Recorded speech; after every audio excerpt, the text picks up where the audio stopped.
Hey everyone, my name is Cara Klein and I'm a wedding hairstylist based in Australia and New Zealand. And in this video, I want to answer some common questions that I get asked, which is how do I become a successful bridal hairstylist?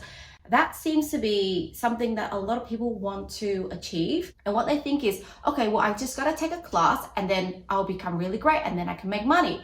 But it doesn't work like that, okay? So with bridal hairstyling, and having a really successful, great business at it, you need a lot more than just knowing the skills. Because if everyone was talented, then everyone would be successful right now. I want to simplify this video and I want to share with you 3 stages that you need to go through in order to become a successful bridal hairstylist. And these are not just theories, these are not just made up, these are not just even my experience, these are my experience, but they have been proven by hundreds of students that I've taught. So first thing you need to think about is this. When you're starting something brand new, I'm going to tell you my own personal story, and is that I started my bridal hair journey in 2017. I was pretty much broke because I left the salon because I wanted to pursue fashion hair and I wanted to do something on my own. I didn't really love the salon environment. It's just my personal thing. I like to work for myself. And then I realized that month after month, I was only earning about $200 to $250 a month. I only had 1 to 2 jobs a month, maybe like some haircuts and then some other assisting jobs. And then I was like, you know what? I want to get into bridal because I do love upstyles. I do like styling hair and I know that there could be good money in it. So that was my mentality. But I want to tell you that I didn't just go in and started learning. I didn't just go and learn hair in order to become great. It wasn't like that. I spent 3 months doing the back end of things first before I even started my Instagram account. There's a saying, if you fail to plan, you plan to fail. And it is very, very true. You can't just expect to be successful by going to a class and learning hair and then going and expecting clients to come and ask you to do the hair, right? It doesn't work like that. Stage 1 is called planning. In the stage 1 of planning, you need to think about these things. You need to think about creating a vision statement. You need to create a mission statement. You need to create goals and you need to create objectives. These 4 things seems to be, similar in a way, but they're not. So when you're talking about vision, and I really emphasize the importance of this because if you don't have a vision for what you want to achieve, you're not going to get there. Okay, so your vision could be that you want to be successful one day. That is okay. That's a vision. It's very broad. You could say, I want to become a millionaire one day. That is another vision. I want to be rich and famous. That is another vision, okay? Now, the tracks in which you take is actually your mission statement. So how are you going to get there? How are you going to get to the place that you want to go to? So here I'm going to share my vision with you. And now I want to share with you my vision statement when I first started. Okay, so the vision for the business, I wrote this in 2017 when I started this with no Instagram account. Okay, so just think about this because I didn't write it now. I wrote this from the get-go, and my business name was different. My business name was Klein & Co Bridal Hair, and then I changed it to Cara Klein. So my vision for the business was this. Klein & Co Bridal Hair is a business of influence and inspirations. We create effortless and beautiful styles that are on trend and sought after. A business with a strong social network and a fan base that's come from around the world. Klein & Co Bridal Hair is in high demand and grows organically through word of mouth. We are the leader of bridal hairstyling in Australia and provide exceptional quality work, customer service, and affordability. That was a really audacious vision for me when I was not even in the industry, right? But I knew what I wanted to become. I knew one day, okay, I want to be the best in Australia. Not like be number 1, not that, but just be like a leading. That's why I didn't write like the best or number 1. I wrote leading, okay? We're the leader of bridal hairstyling because there can be many leaders in different avenues, in different styles and different trends and stuff like that. So I want you to be really audacious and really think big when you're writing this, because I mean, if I was somebody who was earning maybe like $500, $200 a month, trying to start out this new business, thinking, okay, yep, I'm going to try to, make some income here because I've been broke, and then this is my vision statement. Like if this was me, then you guys are in a much better position than I am. And now I want to talk about the importance of a mission statement. So the same is true with your mission. Just like foundation of your home, your mission statement provides the groundwork for your actions, decisions, and behavior. So like I said, when you want to give up, it's because you are not having a strong enough why. You don't have a strong enough cause of why do I want to do this? Okay. It could be that you want to do this because you really want to provide your family a better future, for your kids to go to college one day. Okay, for them to spend more time with you instead of you working a 9 to 5 job. Those are a very strong why. Okay. But your mission statement should be inclusive of other people. It should be a service to somebody. It should not be a selfish thing. So for you to say, okay, I want to make $1 million, that's not a mission statement. That is just a goal.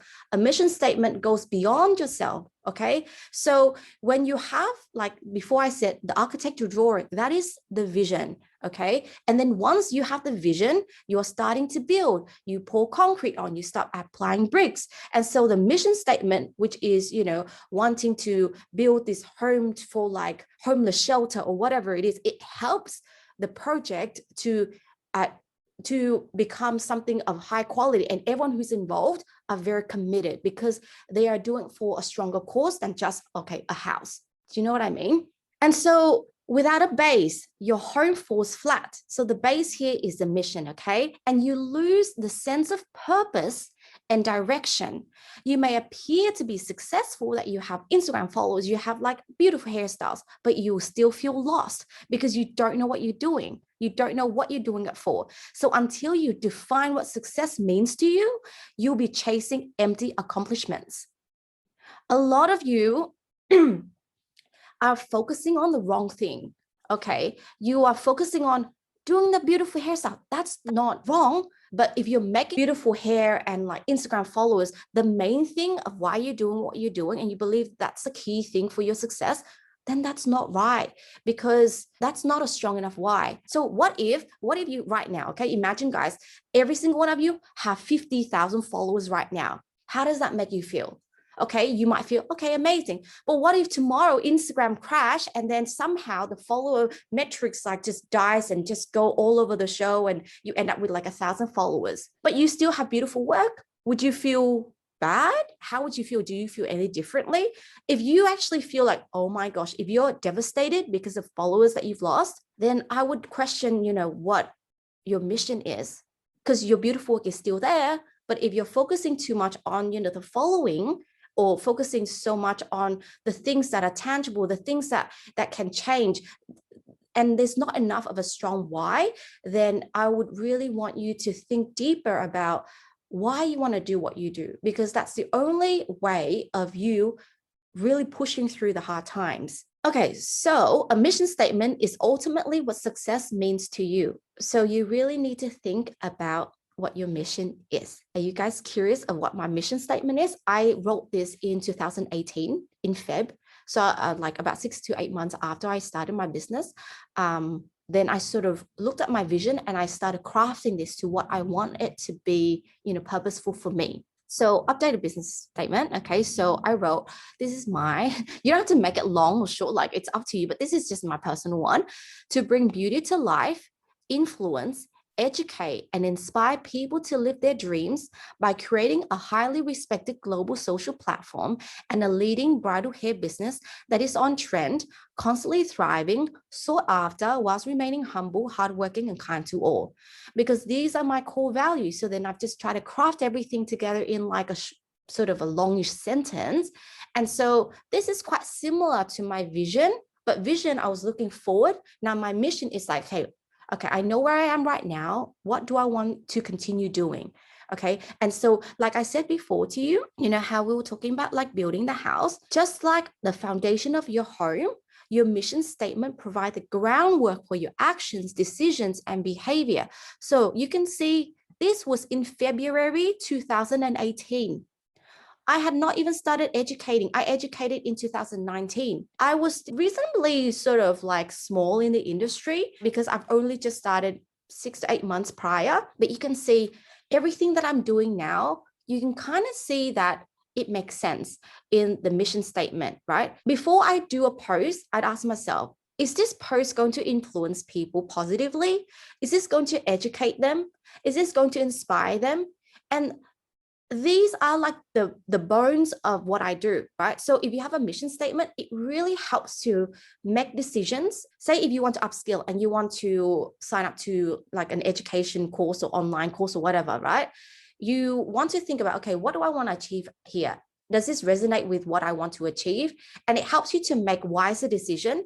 It helps you to make big decisions easier. And so everything you do stems out from your mission. And your mission statement shouldn't be so long. It should be like maybe 1 or 2 sentences, right? But mine is like super long, 1 sentence. But I wrote this over and over again. I started out with like 2 sentences or 3, and then I started to kind of concise it a bit more and then make it even shorter, and then trying to keep the keywords because I want something that I can remember. If people ask me, what's your mission? I want to be able to remember and tell them right away. So now let's talk about goals and objectives. When it comes to goals again are something broad, right? So you can say, I want to be booked up this year for bridal hairstyling. That is a very broad goal. But then objectives are the little steps that you need to take in order to get to your goals. So what are you going to have to do? So for me personally, I said that my goal was to be one of the leading hairstylists in Australia. And my goal was also to have a very thriving Instagram account. So what are the objectives that I need to write down in order to get to that point? So it could be that in 1 month's time, I want to get to 1,000 followers, or in 3 months' time, I want to get to 5,000 followers. These were actually my goals. And you could say, I want to book maybe 35 weddings this year. Okay, goals are very general, and objectives, you can use the SMART framework to create objectives. Okay, so to recap, stage 1, you got to think about, you got to create a vision, you got to create a mission. You're going to have to create a goal, or many goals and many objectives. After that, what you need to think about is creating a business plan. When I talk about business plan, you need to be able to forecast your entire year. I had to literally write down my expected income for every single month for the next 12 months. And what I considered was, okay, what services am I going to be offering? What month will be a slow month? What month will be cold? What month will be warm? And I had to do research. You know, it's very important to do research as well so that you understand what is your market here. Is the marriage rate declining or increasing? And are people eloping, or are people doing DIY, or are people going all out for wedding? So you got to really understand these things so that you know what your market is, so that you understand what you should be offering to your market. Make sure you forecast your year. For example, for the first 3 months, I forecasted that I would make like next to nothing, right? Maybe 1 or 2 appointments. And because I did the forecast, what happened was that when I started working and when I was 3 months down the track, focusing on my Instagram account and all that stuff, I wasn't phased. I didn't feel defeated when I didn't receive the income because I knew it was my plan. I knew that for the first few months, I won't get a lot of bookings because that's the reality. I'm starting from scratch. So having that forecast really helped me to set expectations and also to know that I'm on the right track. Because if I did not, then I would just start and then I would just expect that things would just come, that people would just book me. But that is an unrealistic expectation. So again, stage 1, planning. You got to think about vision, you got to think about mission, you got to think about goals, objectives, and business forecast, so your financial forecast.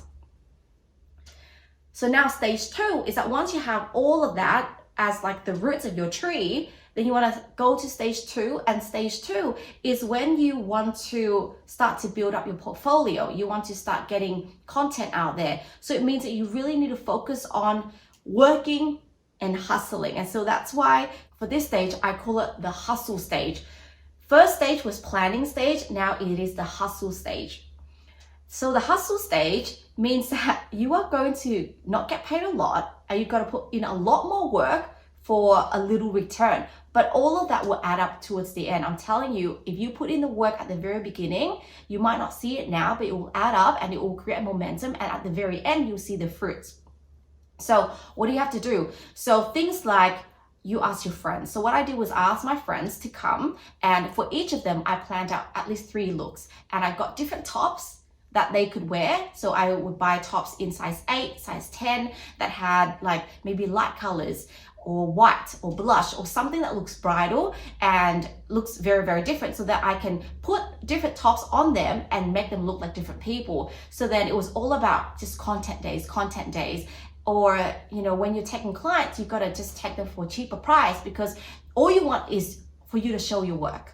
So it's not about charging the most possible. It's not about charging the same as somebody else that you admire. It's about really getting people in the door. This is the first and foremost things. And people kind of get distracted and they just think, oh, I need to create a website or whatever else it is. Like, do not even worry. There's plenty of people who don't even have a website and they're still like making a lot of money. So you don't need to have a website at this stage. So the stage 2 is all about building your content, building your portfolio, and just getting yourself out there. Just really creating a presence on your Instagram account, because Instagram is where people are at right now. This is the platform where your audience is coming to find you. So if people are hating Instagram, oh, I gotta tell you, you gotta embrace it, because if you're not going to the place where your clients are, how are you going to get bookings? Like, tell me one person that has no Instagram account and have been booking wedding bridal hair. It doesn't work. Like, you cannot, because even if someone finds you on Google and then go to your website, they'll still go to your Instagram page to see if you're active and what work you've done. What was the latest work that you've done? So stage 2 is hustle, okay? And now stage 3, you could do in line with stage 2. So while you're doing all the content creation stuff, maybe at nighttime, you focus on stage 3. And stage 3 is literally the backbone of your business. Stage 1 was the planning process. It's not really the backbone, it's your safety net, because you plan, and if you ever doubt yourself, you fall back onto that net and you know, okay, you're going on the right track. But stage 3 is the backbone. Without this, you are not going to succeed. And this is something that a lot of people struggle with because they don't know what to do and they do it on autopilot. This stage, I call it the back end, because it is the backbone of the business. So I call it the back end of the business, okay? So stage 3, back end, what do you need to do? You need to plan things like templates, email templates. You've got to have your contracts ready. You want to set your prices. Make sure you set your prices so that when people look at your work and they want to book you, you know exactly how much to charge them. The mistakes I see is when people start their own business, they create Instagram account right away and then they start sharing their work, maybe like 3, 4 in the first week, and then they don't post for like 2 months.